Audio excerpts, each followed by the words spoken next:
এক মাসে 5 million view হয়েছে, সবটা ক্রেডিটই আপনাদের। আপনাদের ভালোবাসায় সাপোর্টেই কিন্তু এত দূর এগিয়ে যাওয়া সম্ভব হয়েছে। আপনাদের এত এত কমেন্টস, এত এত ভালোবাসার কারণে আমার ভিডিওটা এত সুন্দর রিচ বা এত ভিউ হয়েছে। সবাইকে অসংখ্য অসংখ্য ধন্যবাদ।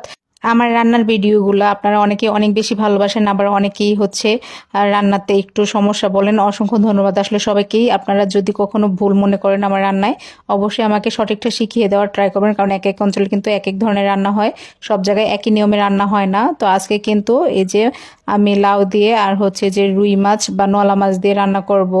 তো আপনাদের কোন কোন অঞ্চলে এই খাবারটা পরিচিত বা পছন্দ অবশ্যই কিন্তু জানাবেন। আমাদের এই জেলায় কিন্তু এই রান্নাটা খুবই ফেমাস, সবাই খুবই পছন্দ করে।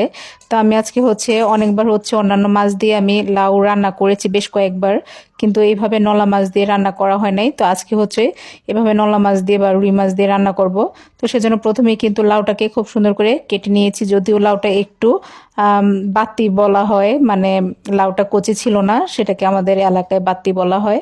আপনাদের অঞ্চলে কি বলা হয় সেটা কিন্তু জানাবেন। আর সাথে কিন্তু মাছগুলোও আমি সুন্দর করে কেটে নিয়েছিলাম, কেটে পরিষ্কার করে নিয়েছি। লাউ মাছ সবকিছু পরিষ্কার করে রান্না করতে চলে এলাম। প্রথমে তেলের মধ্যে পেঁয়াজটা দিয়ে একটু হালকা মতো ভেজে নিয়ে এখানে রসুন বাটা দিয়ে দিয়েছি, তারপরে দিয়ে দিচ্ছি হলুদ গুঁড়া, মরিচের গুঁড়া, এটা হচ্ছে ধনিয়ার গুঁড়া আর জিরা গুঁড়া।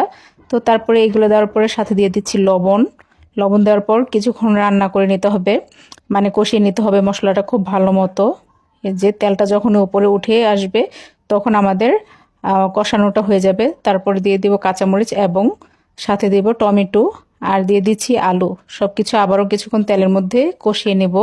বেশ কিছুক্ষণ কষানো হয়ে গেলে তারপরে বাকি যে লাউগুলো ওইগুলোও দিয়ে দিব।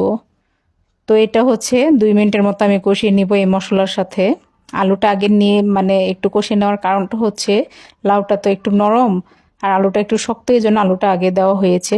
তারপরে এখানে কিন্তু পরিষ্কার করে রাখে যে লাউটা, এটাও দিয়ে দিয়েছি।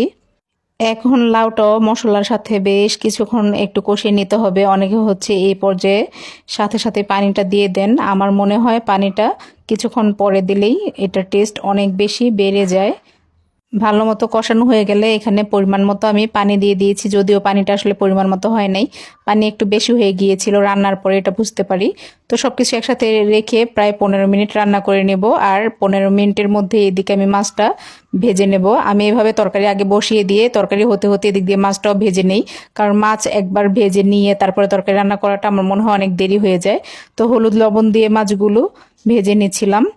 তো সবগুলো মাছ হচ্ছে কড়াইয়ের মধ্যে দিয়ে দিয়েছি। মাছগুলো আসলে ততটা মানে তাজা ছিল না, একটু নরম নরম হয়ে গিয়েছিল। তো খুবই সাবধানে আসলে মাছগুলো ভেজে নিচ্ছিলাম। এক পাশ খুব ভালো মতো লাল হওয়ার পরেই মাছটা উল্টে দিয়েছি, নয়তো এটা ভেঙে যাওয়ার চান্স থাকতো। তো ভালো মতো ভাজা হয়ে গেলে কিন্তু মাছগুলো এখন লাউর মধ্যে দিয়ে দিয়েছি।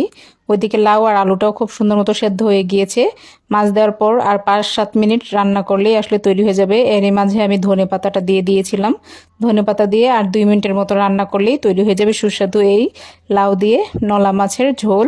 তো এই তরকারিটা কার কার পছন্দ অবশ্যই কিন্তু কমেন্টে জানাতে ভুলবেন না। আপনাদেরকে অসংখ্য ধন্যবাদ এত এত ভালোবাসা এবং আমার ভিডিওগুলোকে এত বেশি পছন্দ করার জন্য।